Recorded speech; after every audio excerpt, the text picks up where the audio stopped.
UPS has put in $30 billion in new money on the table as a direct result of these negotiations. We've changed the game, battling it out day and night to make sure our members want an agreement that pays strong wages, rewards their labor, and doesn't require a single concession. This contract sets a new standard in the labor movement and raises the bar for all workers. I work at UPS and they just fought for a $2 raise in a 5-year person, $7.25. The fuck, I worked here for 5 years up and I just to get $1 is wild. Yeah, that's, by the way, the UPS contract with the Teamsters is a historically successful one. But yeah, it's historically successful. I was talking, so I work out with a bunch of actors, a lot of young guys, okay? One of them is a strike captain for SAG. And this morning I was talking about how SAG-AFTRA and the WGA are some of the more powerful unions in the country.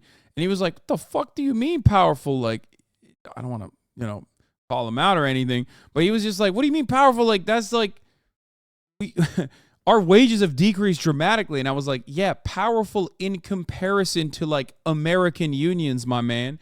Like, he was comparing SAG-AFTRA to the Teamsters. And of course, their power pales in comparison to the Teamsters. But even then, when you look at the Teamsters gains, it's like still the only union that is actually powerful in this country is the police union because it's not a real union. Point is this.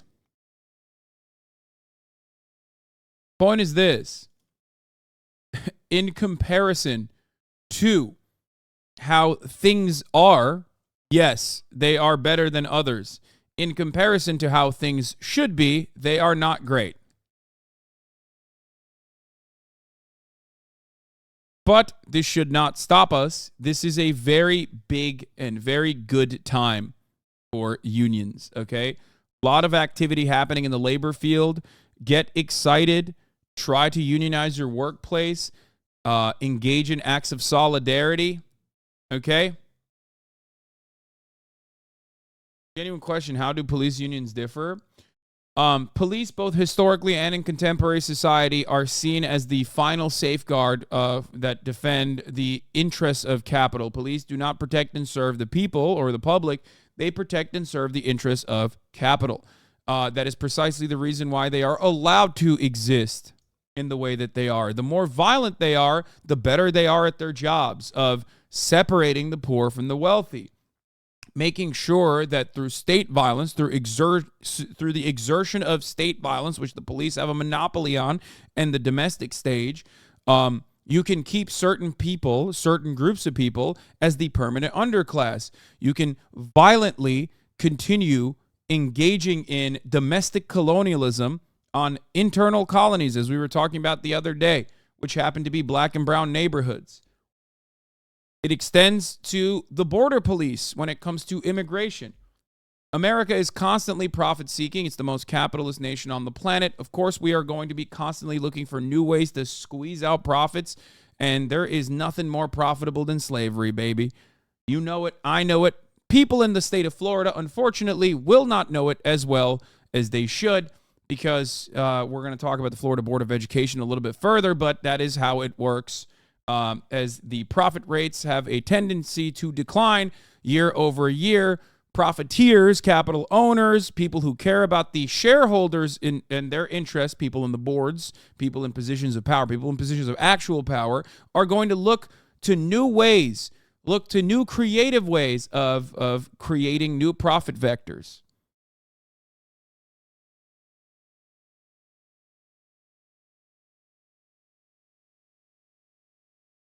What is this? UPS investors don't seem too happy about the terms of agreement, Lamau. I mean, that's fine. It's just not really a thing. I don't like this kind of stock market analysis. Honestly, my union is the greatest part of my job. My benefits and pay is bonkers thanks to my union. Yeah.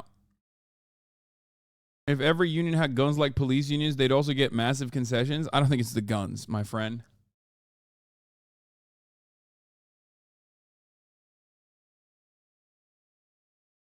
Happy birthday, feliz cumpleaños, hermano. Thank you so much for the streams. I've learned a lot about the struggles in the community we've been through.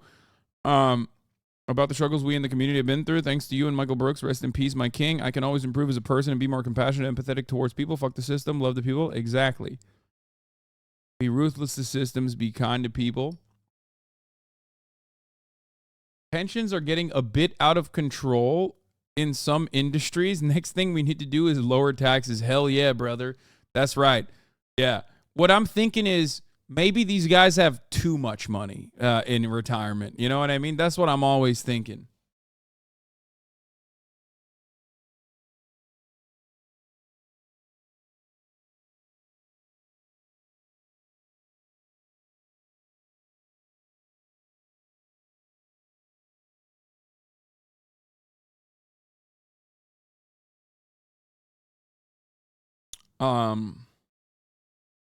Shouldn't they work? Shouldn't they just work in retirement if they just want money? Dude, that's such a brilliant take. That's what I'm saying.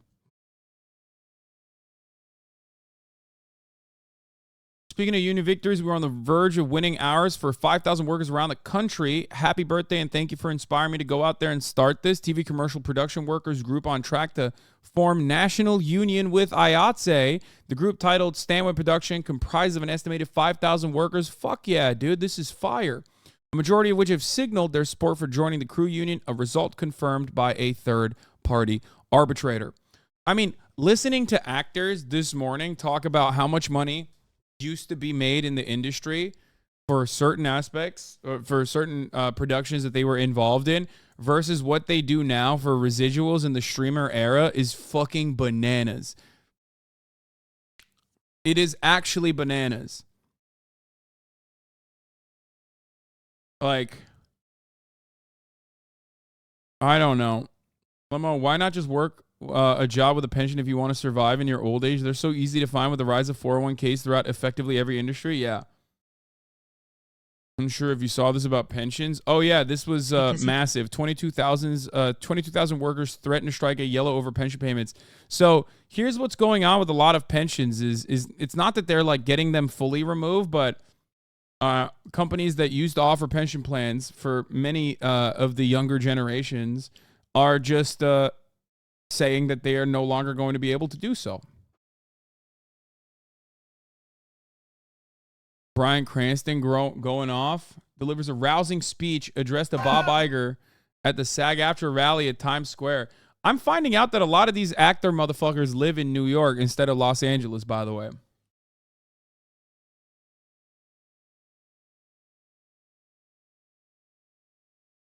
All right, let's do it. Hot labor summer. Strikes are upon us. They're happening all around. Tiger. I know, sir, that you look through things through a different lens. We don't expect you to understand who we are, but we ask you to hear us, and beyond that, to listen to us.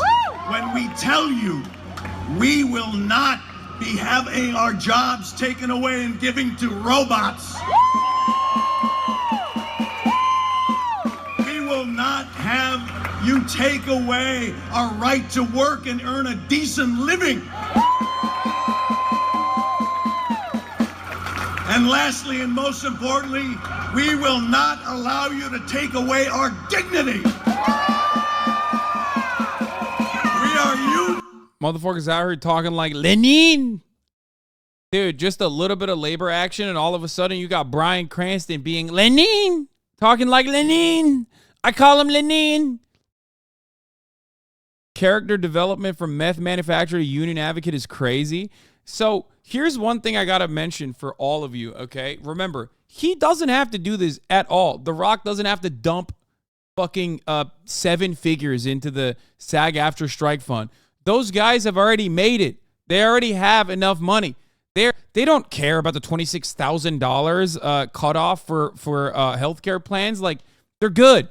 They got theirs. They're so good.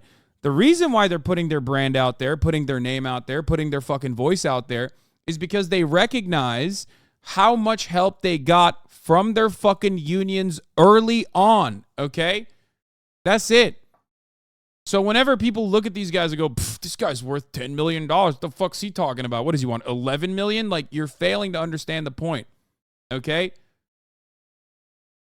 They are members of the union. They recognize the importance of the union. They understand that originally the union was there to help them out, okay? And they recognize now that there are people who need help in the same predicaments that they're in, okay? Through and through, all the way to the end. Thank you. God bless you. Stay together. We will win this fight. God bless you. Tiger. So-called leftists on Twitter were shitting on the millionaire actors for being on the picket line. Hey, demos, that's a good thing. Dude.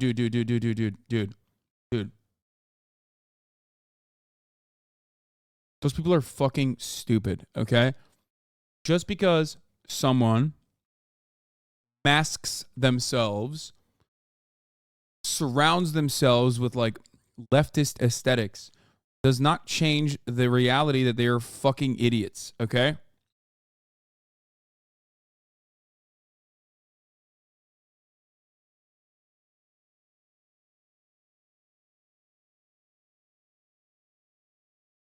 These guys are stupid as fuck. I feel like the guy that played Trumbo would be a socialist for sure the whole movie. I don't think any of these guys are actually socialists.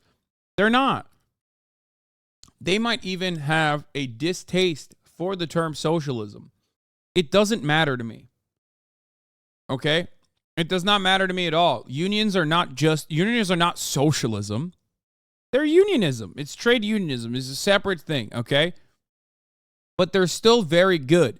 It brings you closer, or it at least puts you at the table when the means of production are being divided, okay? To a certain degree. Doesn't mean that it's socialism at all. It's not socialism. A lot of union members in America probably might not even like socialism. Doesn't matter to me anyway. I don't give a fuck. Unions are not about left or right. Unions are about what's fair, okay? Always remember that. Why do people just believe these people are leftists just because they say it in their bio? No, I think a lot of people are like well-intentioned leftists even, but they're just like fucking stupid. We mistake our supposed intellectual allies as like intelligent people because we think we are intelligent people. Okay? That's it. Man, imagine how much he'd be worth if he could dribble or go to his left. What is this? Boston Celtics star Jaylen Brown has agreed to a 5-year, $304 million Supermax contract extension with the franchise.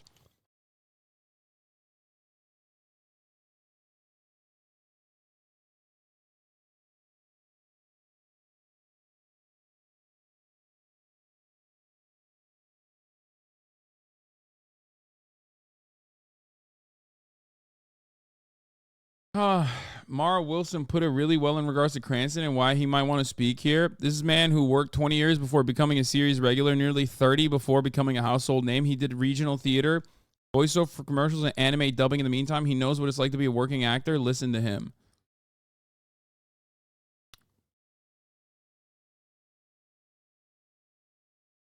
Ben is right, but he's a fucking nerd. He doesn't get to say that. Yeah, I don't really care about the Celtics. I'm sorry, okay? I'm not racist.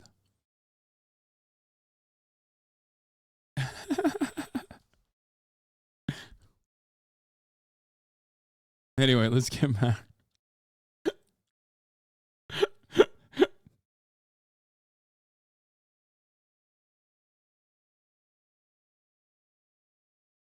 Hoopa Trooper.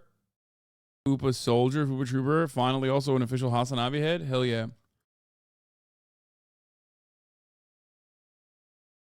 I'm a Mexican Celtics fan. Fuck you, Hasan. Listen, we can all have internalized racism. Okay? See, now, you can come in here. You can come in here and be racist and talk about how you have internalized, you have internalized racism. That's fine. You know what I mean? It's okay. We'll get through this together, you know? Oh, dude, Dick Cerdo just ripping Ken Klippenstein's coverage. That's awesome.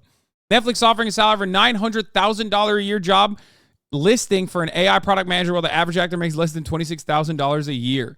It's more than the average. Only 13% of the SAG-AFTRA union is clearing the $26,000 healthcare coverage line, okay?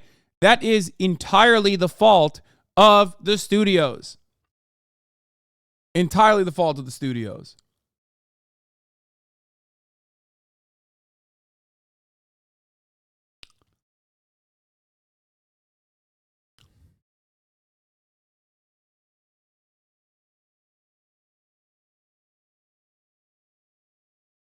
I'd rather give that money to Omi and a Hellcat.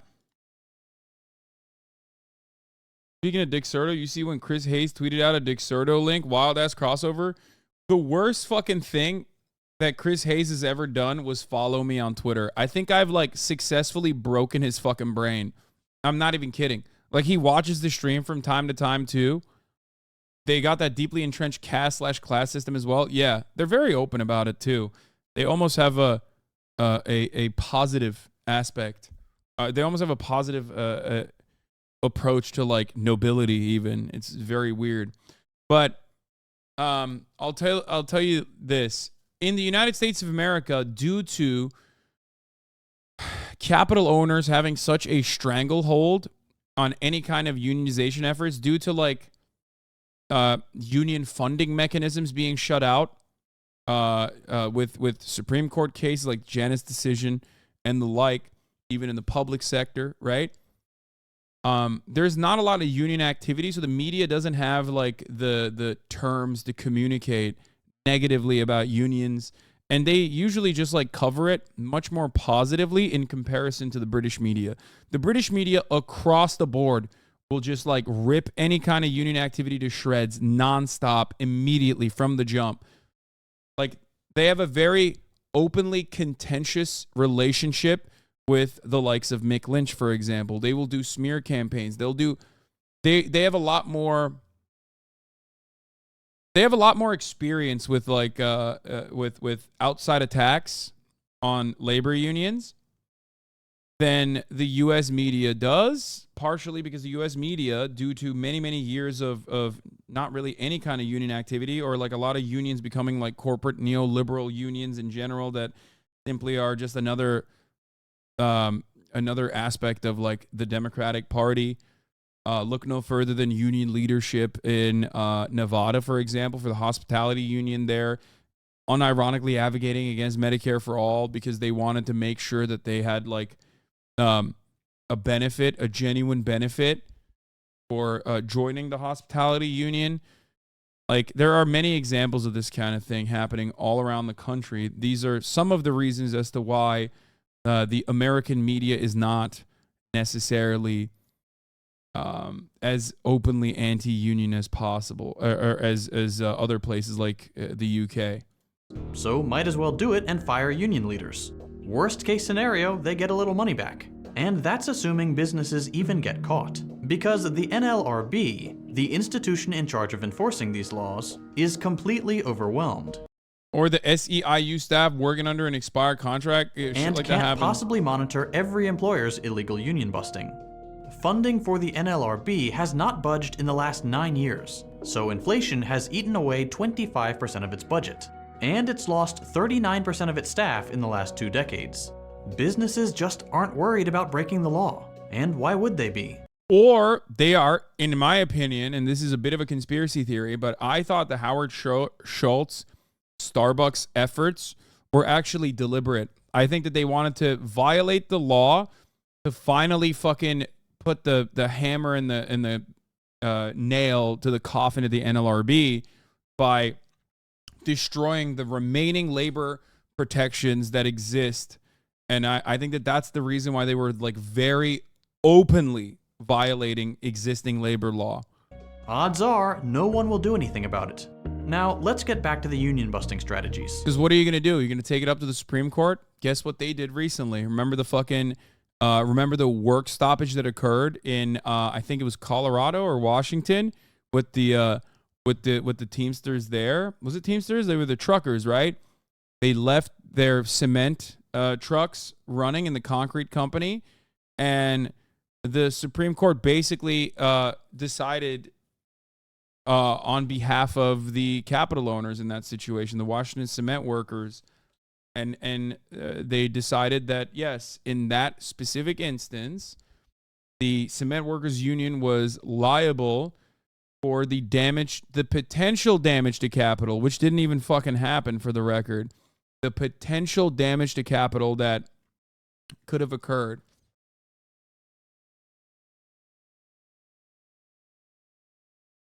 Another totally illegal move companies like to pull is threatening to withhold pay raises or benefits from workers trying to unionize, which by now, no one should be surprised to find out, Starbucks did that too.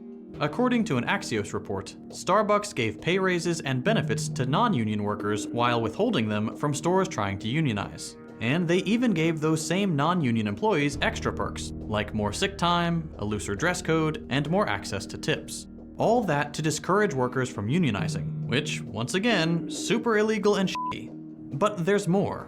Companies also have no qualms about going the extra mile and straight up spying on their employees to prevent a union from forming. This became increasingly popular during the pandemic, when employers used so-called bossware, which can screenshot the websites you visit, record employees' faces and voices, log their keystrokes, track their location, and even monitor their calls and text messages. That's for the digital side. In the case of Amazon's Whole Foods, management went so far as to use real-life heat maps to track workers' locations and predict which stores were likely to unionize. You know, that very cool, totally normal, not at all dystopian kind of stuff you love to see from your favorite family-friendly grocery store. But as shocking as these examples, the irony is, like, people make a much larger stink about, like, some Ring doorbell camera hearing, like, something that's not woke and then potentially shutting off the power in the entire house or some shit, like, when usually that's not even a real thing, right? But it's like, this is how that surveillance capitalism actually works. This is how it works all the fucking time. They're just the most sensational tactic that employers use. They're incredibly common, but the tragic reality is that union busting is more often than not a matter of doing perfectly legal harassing and slowly putting more and more pressure on workers until they break. To do that, companies resort to a couple strategies. The most well-known being so-called captive audience meetings. Essentially, perfectly legally, your boss can force you to attend a meeting where they will spend as much time as they want bad-mouthing the union and intimidating you into voting no to unionization. Employers can discipline or even fire people that refuse to attend these meetings, or that choose to leave early. They can schedule as many of them as they want, and at any time of the day. And all with the employers basically in the United States of America have unlimited power in union busting. Unlimited power.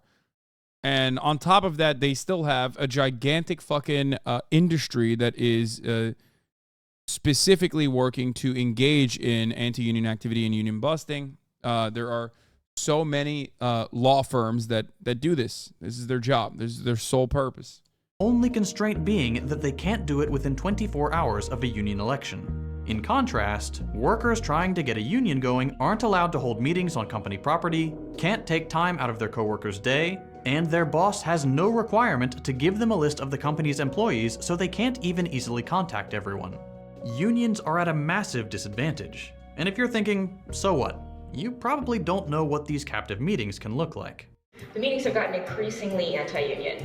In the beginning, it was kind of like, let's talk about what makes you love Starbucks.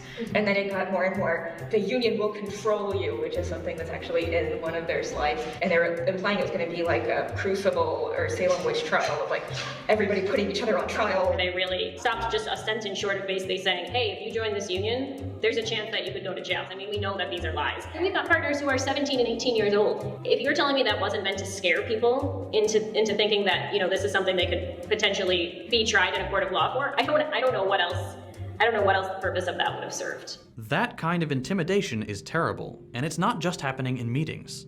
Companies intimidate their workers and beat them over the head with propaganda during every waking moment and by any means available in the run-up to a union election. As a worker trying to form a union at Boeing described it back in 2017, a normal day consists of, you go to work, you'll hear something anti-union at your morning meeting, there will be some literature handed out, so when you take your breaks in the break area, they've got the TVs running and they play anti-union commercials throughout the day, and you top that off when you get home. You've got the anti-union commercials, radio and TV, and then you check your mailbox and you've got anti-union literature in your mailbox. And just so you know what to expect if this ever happens to you, anti-union messaging almost always relies on the same arguments. A good chunk of them are baseless appeals to emotion. For example, your boss might say that a union will ruin the family vibe at work.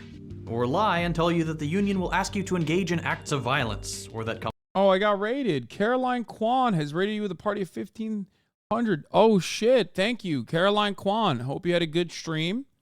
God damn, that's a fucking...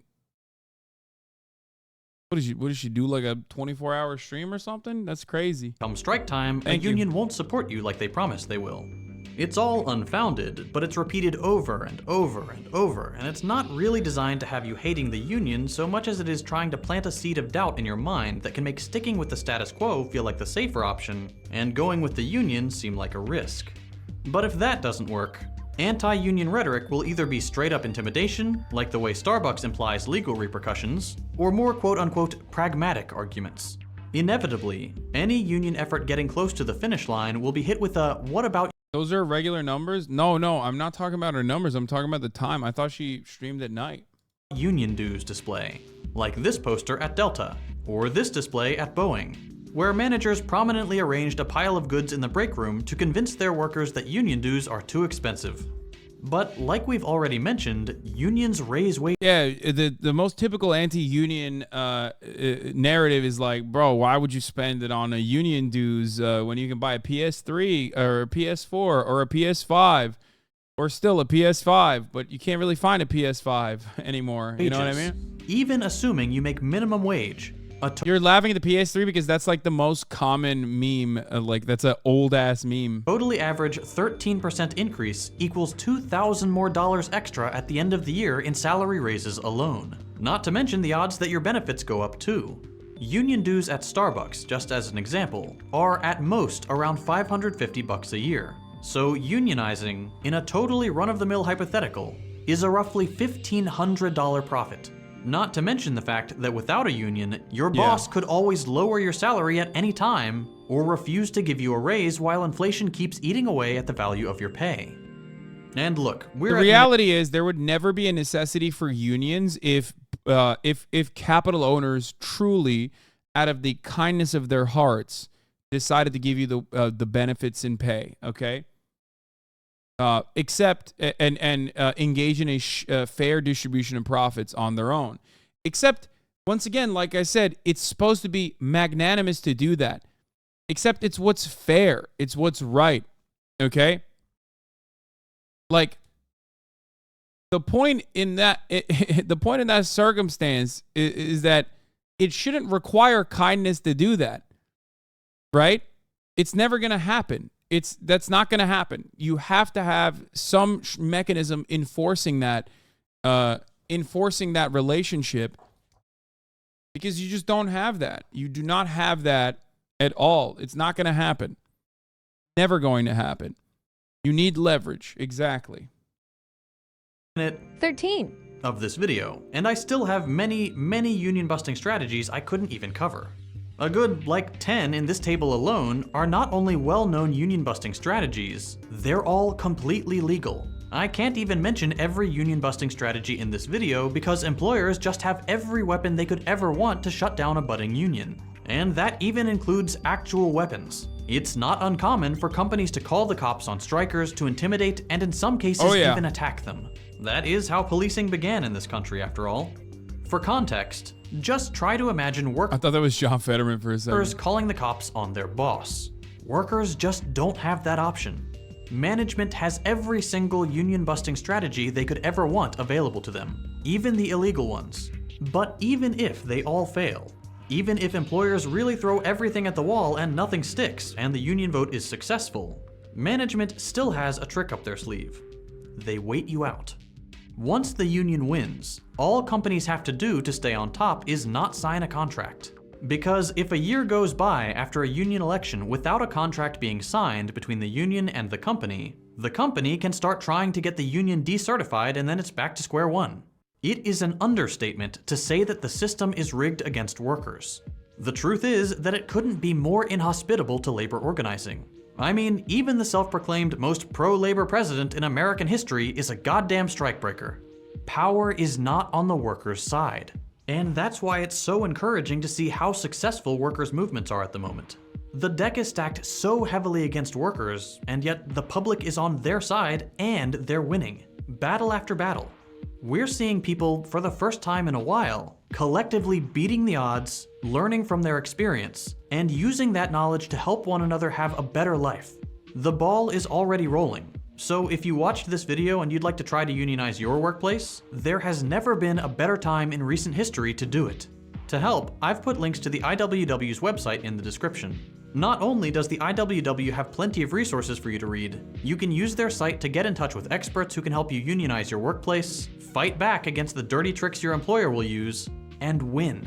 And if you're not employed, or if your job is already unionized, you can still help others with this process by handing out pamphlets or other information in the stores you visit. Just be subtle about it. You don't want to get the employees in trouble. People always ask every week about what they can do to help. How we as individual workers can make a difference. Unionization, even just educating yourself and your coworkers about building labor power, is one of the most critical ways we can fight back against an oppressive capitalist system. We're at the very beginning of a new labor movement, and we need everyone to get involved, fight back, and build a better future for all of us. I mentioned at the beginning of this video that this episode is made possible by GiveWell. When you give to charity, how much impact will your donation actually have? This question can be hard, if not impossible, to answer.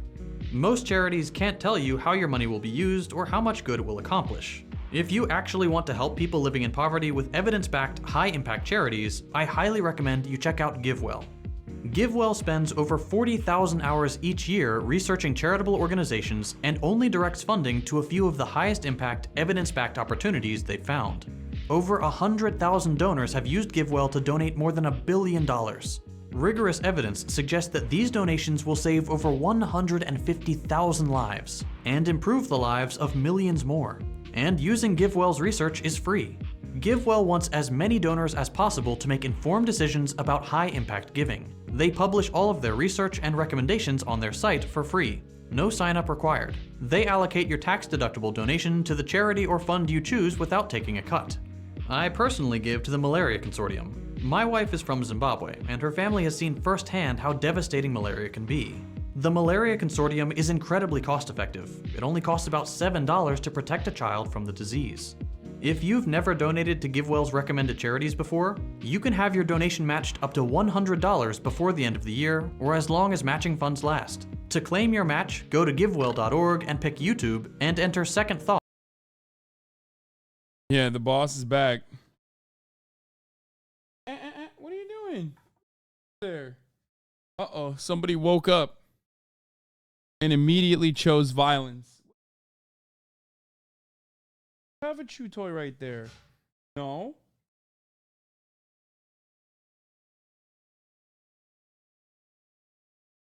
You are a menace. A menace. This little lady is a menace, okay? Hello. Hi.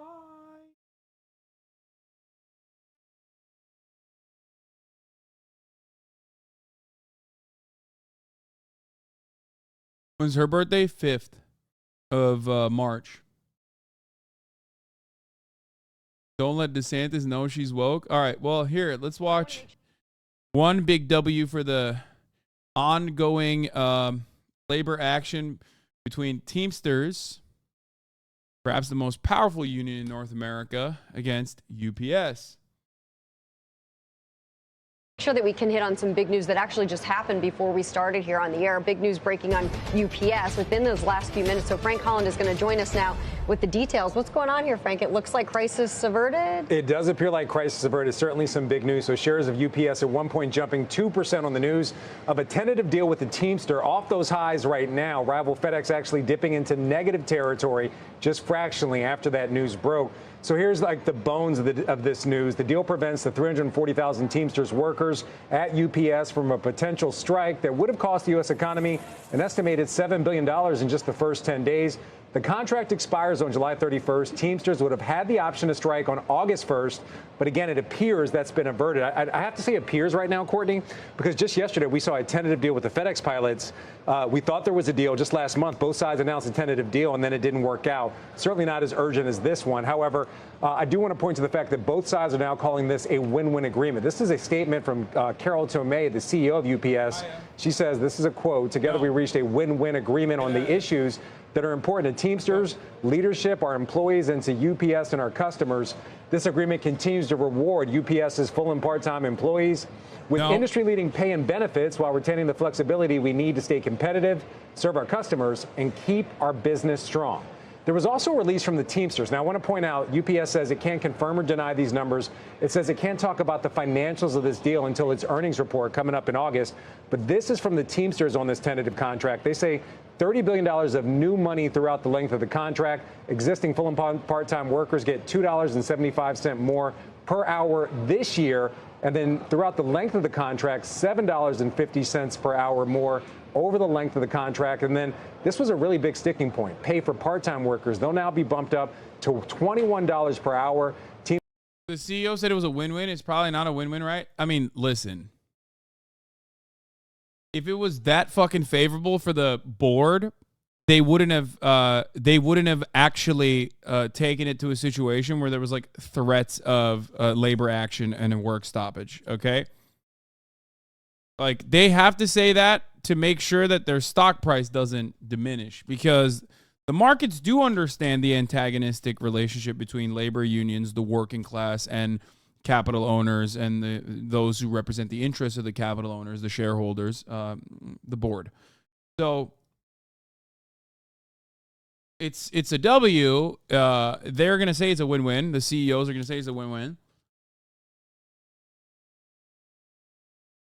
Because they have to. Because if they don't, then their stock price took a giant hit. Teamsters also saying delivery drivers who are UPS Teamsters will get $49 per hour, industry-leading pay when it comes to that area. So some big developments when it comes to not only this contract being settled, operations not being disrupted, but also the cost of labor at UPS changing significantly if this deal is ratified. Yeah, wow, those numbers are actually pretty eye-opening. $49 an hour is surprising to me. It's a good job. I think both sides have agreed it's a good job. They had some questions about the long-term pay structure, the pay for part-time workers, and also working conditions, things like air conditioning in the summer, heat in the winter, some other things like that. But again, compensation was really the sticking point. It appeared it was going to come down the wire on the part-time pay. That's been resolved apparently with $21 per hour for part-time workers. Wow, interesting stuff, Frank. Steph, you own UPS now that some of these numbers Frank has reported, if these end up to be true, as he points out, UPS is not going to really confirm them through earnings. How does it make you feel about holding on to this? Yeah, I mean, it was an overhang on the stock. It's the reason the stock is up 8% and FedEx is up 47% year to date, right? It's lagged big time. So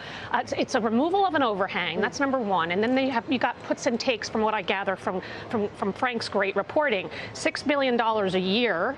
If that's in fact the number, people were expecting $5 billion a year, so it's a little bit higher. However, part-time workers at $21 an hour, people were expecting $25 an hour. So maybe it's a win-win on both sides. Right. But I just think more importantly, it is an overhang lifted. The stock is not expensive. In fact, FedEx is actually now more expensive than UPS, which has historically not ever been the case. So FedEx is a different story. New CEO, restructuring, I get that story. But UPS should play catch-up because demand is certainly still there. I want to button up this conversation, but make sure to get Jason in because you own FedEx. Yeah. So, I mean, for me, it's Steph already just mentioned. I mean, the stock has been a really significant winner this year, up 47%. If it was good for the company and investors, the stock price wouldn't have crashed 10%, which it did. They know this was a loss for the executives. Stock price chart is funny. Yeah, because no matter how much people try to hide it, like I said, there are certain quote-unquote fundamentals in the market. And one of those is recognizing the antagonistic relationship between wage laborers and capital owners. People who own the stock price are capital owners. They are the ones who own the stock. A matter if they themselves are working class in other regards, the way that our economy is financialized, unfortunately, makes it so that you can be working class and still feel like you have a piece of the pie. That way, as a tiny capital owner yourself, but not really. But ultimately, every time your 401k, for example, is going up, it's capital. It's such a weird situation, though. They're only down 2%. Literally, a normal day chatters don't know what they're talking about. this year, but last year was a very difficult year. So for me, new CEO, new management team, focus on shareholder value. I think that's what's been playing out in the stock this year for FedEx. You're getting word. So Teamsters have won a historic UPS contract. They reached the most historic tentative agreement for workers in the history of UPS, protecting and rewarding more than 340,000 UPS Teamsters nationwide. The overwhelmingly lucrative contract raises wages for all workers, creates more full-time jobs, and includes dozens of workplace protections and improvements. The UPS Teamsters National Negotiating Committee unanimously endorsed a 5-year tentative agreement. Rank and file UPS Teamsters sacrificed everything to get this country through a pandemic and enabled UPS to reap record-setting profits. Teamster labor moves America. The union went into this fight committed to winning for our members. We demanded the best contract in the history of the UPS, and we got it, said the Teamsters General President Sean O'Brien. UPS has put in $30 billion in new money on the table as a direct result of these negotiations.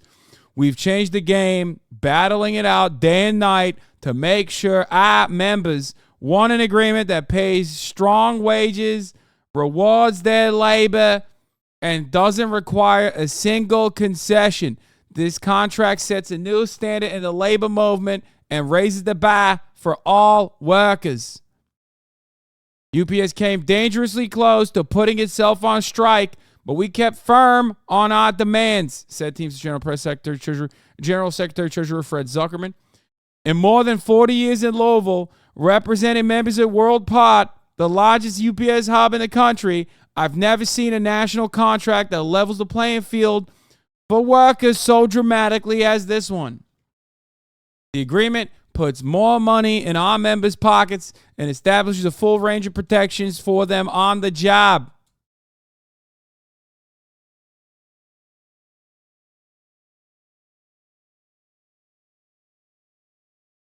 We stayed focused on our members and fought like hell to get everything that full-time and part-time UPS Teamsters deserve, Zuckerman said.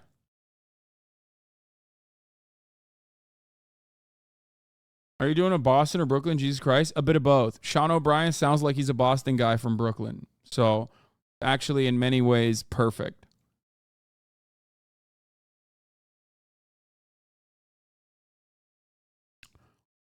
If you've ever heard him speak, he literally sounds like part Boston, part Brooklyn.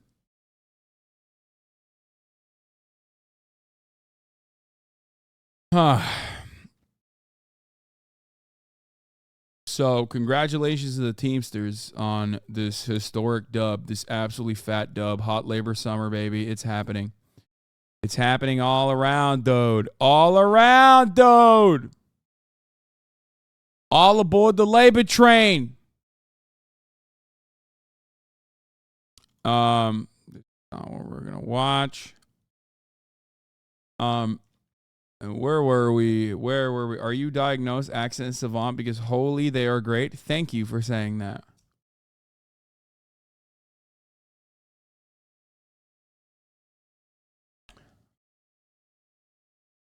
Rolling Stone tweeted weirdly aggressively about Snoop Dogg joining the SAG strike. Lol, twitter.com. Okay, well. Sorry, I was in a meeting this afternoon. Not sure you saw this banger from Juniper yet. Breaking. Ron DeSantis has been in a car accident. Yeah, probably vaccinated.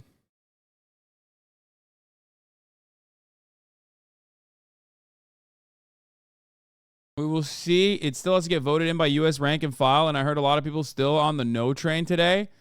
I'd be shocked. If I don't know. I mean, I'd be shocked if the negotiations committee thinks this is a good deal. I'd be surprised if the rank and file don't consider it a good deal.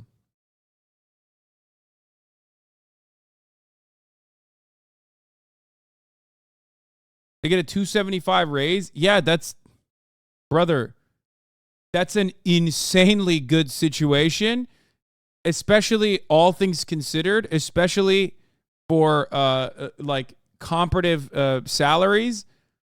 That's $275 is really fucking good. What are you talking about? They don't get $2.75 of raise a year. They get $2.75 an hour a raise. And more as well. Like that's and also cars that used to quite literally have their AC units taken out of them are now going to have AC units, which is a massive, massive improvement. And I'm shocked that it was even legal to begin with, for the record. Like, there's a lot of quality of life things that UPS was already conceding on. $5,500 salary increase of full-time plus everything else they got non-monetarily. Yeah, we're only talking about, like, the money aspect of it. But there's also another side to this. Sean O'Brien says historic agreement for the Teamsters and labor for labor as a whole. Our rank and file unity is unmatched. They earned this and they deserve it. Proud to have worked alongside our team and damn proud to be a Teamster. Thanks for having us on Team Cavuto. I'm proud to say we reached a historic deal. Lack of AC saves a lot of MPG. There was a reason. No, I know why UPS was doing it. Guys, I've known about the AC problem for years. I've talked about the AC problem for years. When I first found out about it, I was like, this is the most unimaginable cruelty I've ever seen. There were people in my chat like 2 fucking years ago when I was talking about the AC problem saying, no, they can never change that. They can never change that. That's insane. What are you talking about? That's a ridiculous thing to try and change because like it would be unimaginably expensive. The AC convo is brought up every fucking summer. Every time I bring the AC thing up in convo, some dumbass say it's useless because the drivers are always exiting the trucks and turning it off, so it does nothing or makes it worse. Yeah.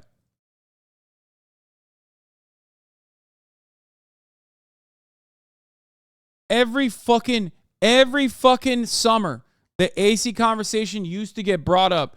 And every summer when I talked about how it's unimaginably cruel to fucking force people into these work conditions, oh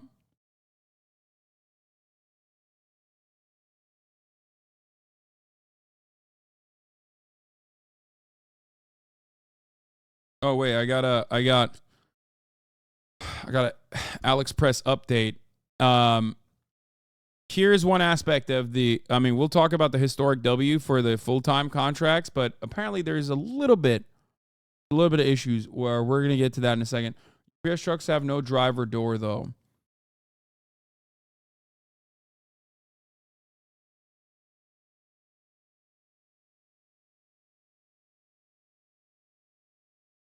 I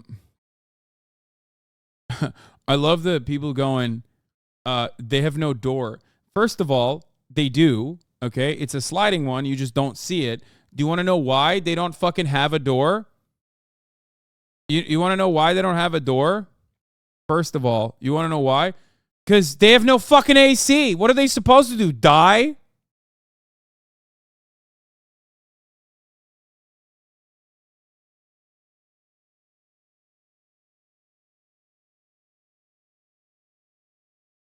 I don't know if you guys know this, but you know there's like actual UPS Teamsters in this chat. Like there's FedEx drivers in this chat. There's Amazon drivers in this chat. You could just ask them. Like, I love chatters who are like working from home at their fucking marketing management job being like, dude, what are you talking about? I've seen these fucking cars. They don't have doors. Okay, even if they don't have doors, you think they shouldn't have fucking AC?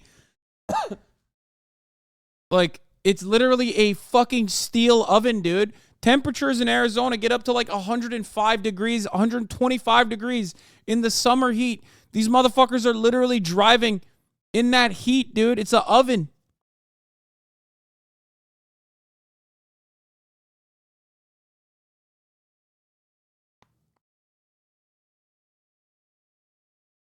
Hopefully those drivers aren't distracted watching you.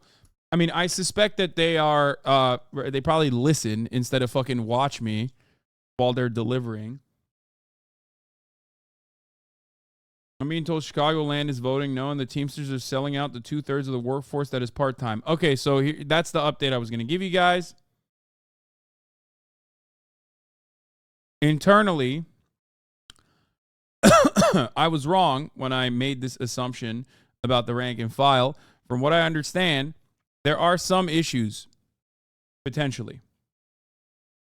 Good contract, but the only element of it that is like relatively weak is some unhappiness could happen from some part-timers, because while they've now won a $21 an hour minimum, which is up from as low as $15.50, the part-timers were pushing for $25 minimum. And that is the only point in the contract that people have somewhat of an issue with. The part-timers were looking for 25 and they only got 21. That could be a point of contention.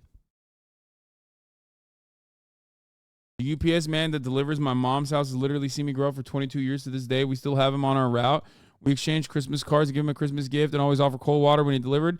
He always kept us up to date on everything going on with UPS, and they almost changed his route because he was depending too much time at each stop. Shout out to UPS Marlin.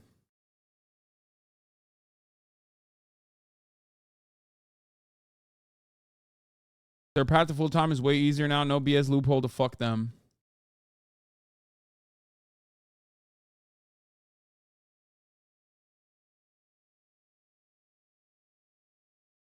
Let's hear what Sean O'Brien said to Neil Capito today. To say we reached a historic deal with UPS. It's a $30 billion deal that will go in the pockets of all our members, both full-time and part-time. So maybe you can delineate some of its provisions. A lot of your workers felt that a few years ago, 5 years ago, the last contract negotiations, you got the shorter end of the stick. You were of that opinion yourself. So how did you avoid that this go-round? Well, the first thing we did is we went out and talked to our members and listened to our rank and file members who have to work in these conditions, and we got direction and guidance from them. We eliminated two-tier wage systems. We put air conditioners in trucks. We also improved pensions. We maintain health care. We've done a lot of great work. We got UPS to agree Martin Luther King Day as a paid holiday. We've made so many improvements in this contract, all for the benefit of our members. We took care of the part-timers, driving that starting wage rate up, taking care of long-term part-timers, make sure they're rewarded, and everybody was rewarded for their hard work. So tremendous victory. It's a tremendous victory for labor. My uncle was a VP at UPS until like 7 years ago. One crazy thing is that they made him work in every line of the business. The last year before VP, he had to deliver. Weird that the executives who did that would fight this in the first place. Also, he's pro-labor. I mean, here's the thing. One, I think everybody understands that I nailed Sean O'Brien's accent by this point, right? So thank you for recognizing that in the chat. So that's number one, okay? Yeah, they got a big win, but also I got a big win here by forcing some of you haters to recognize that, okay? Because that was a big deal.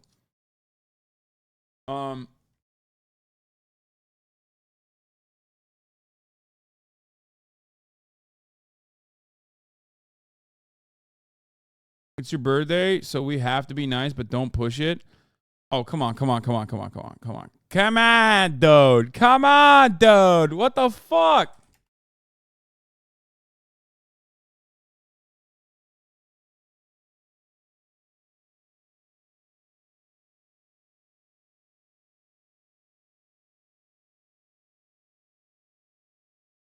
Messed up.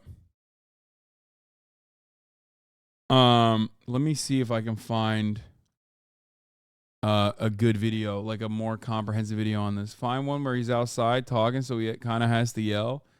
Yeah.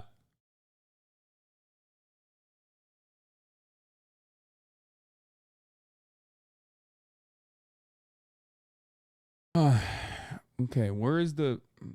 They're all like 2 weeks ago. I want one that's like from fucking an hour ago. You know what I mean?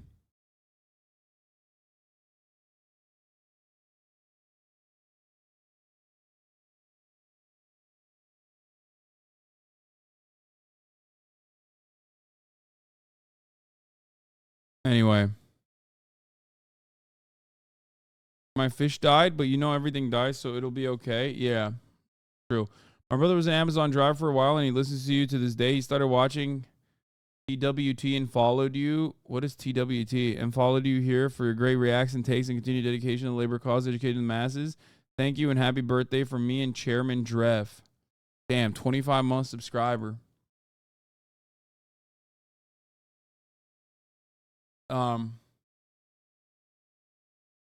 the Young Turks, you mean? Got it. About the no AC issue for chatters? This Yeah, viral here. video of a UPS driver collapsing once again has people asking why more UPS trucks don't have air conditioning. Woke Yeah, turks. these brown metal boxes typically don't have AC, even though drivers have been hospitalized and even died from heat. I've gotten readings from drivers inside these trucks and some are pretty alarming. I've asked UPS about air conditioning. They said it wouldn't be effective since their trucks are big, have open doors, and are constantly turning. It's so funny. It's like, it's funny to think that like chatters, you might be wondering like, where the fuck are these chatters getting these takes from? And then you realize, oh no, they're just like directly repeating talking points that they probably read in liberal media articles that are directly quoting verbatim what the Capitol owners are saying. That is how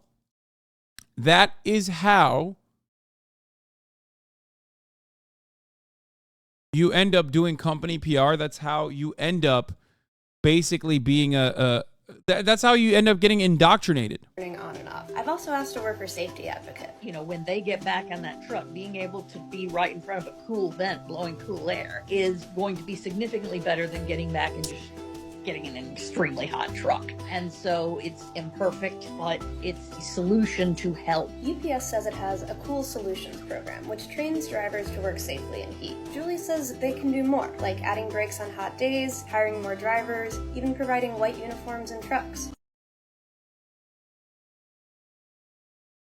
Media is very effective at influencing. What is this? Hasan reacted to my video?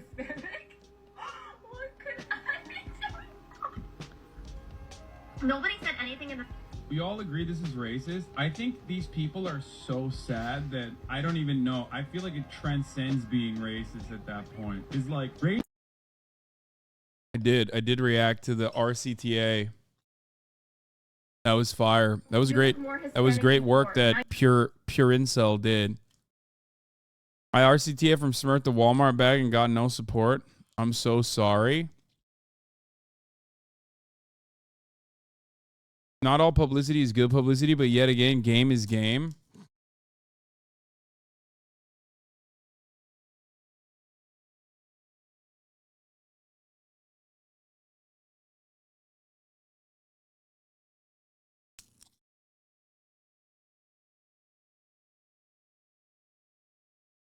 I used to work for Amazon a few years back. I had a day where I was taken to the doctor by my coworkers after I stopped responding on a delivery route. They found me passed out in the back near all the packages. Jesus Christ.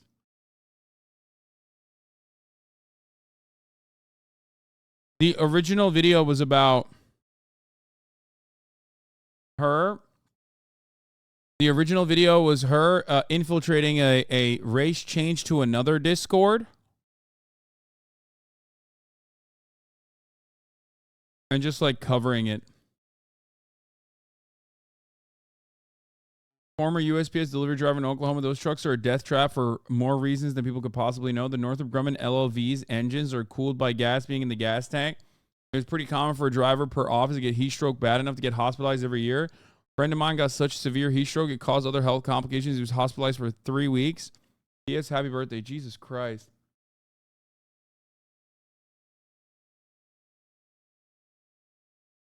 Resident Union Trucker says, I took a thermometer to work one time when I was a PKG driver, package driver. It was a 117 degree day here in SoCal. And the back at the hottest point was 153. I literally would just get in and out as fast as possible because I couldn't breathe. Holy fuck. I mean, it's literally a tin can. You're cooking up a steak at that point.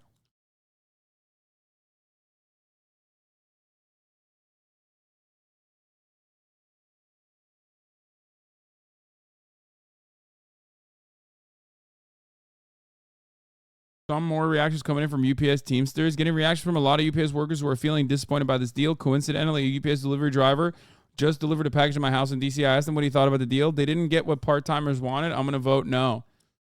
We'll see. We'll see what happens. This is somewhat contentious. It's more contentious than I thought it was going to be. USPS is switching to electric soon. Been covering that story for a long time. DeJoy was trying to slow roll it, but everyone was like, no, fuck you, buy EVs. Yeah, they look so fucking funny. but I'm on board with it.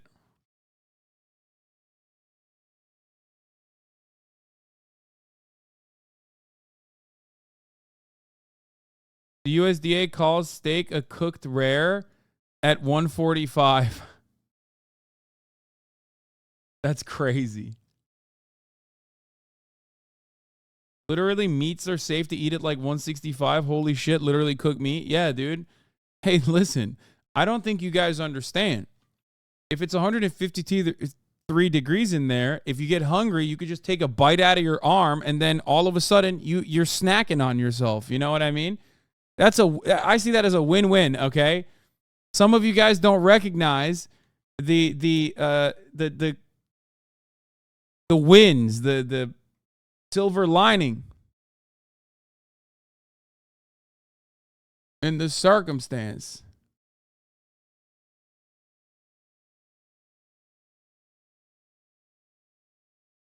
Yeah, it's an on-duty snack. You don't even have to stop. I would like to hire you sir, as a corporate executive. We need more people like you. Good ideas. Yeah, that's right. No more lunch breaks. Eat yourself. Chatter is right. A rare steak is 125. 145 is medium well. Yes.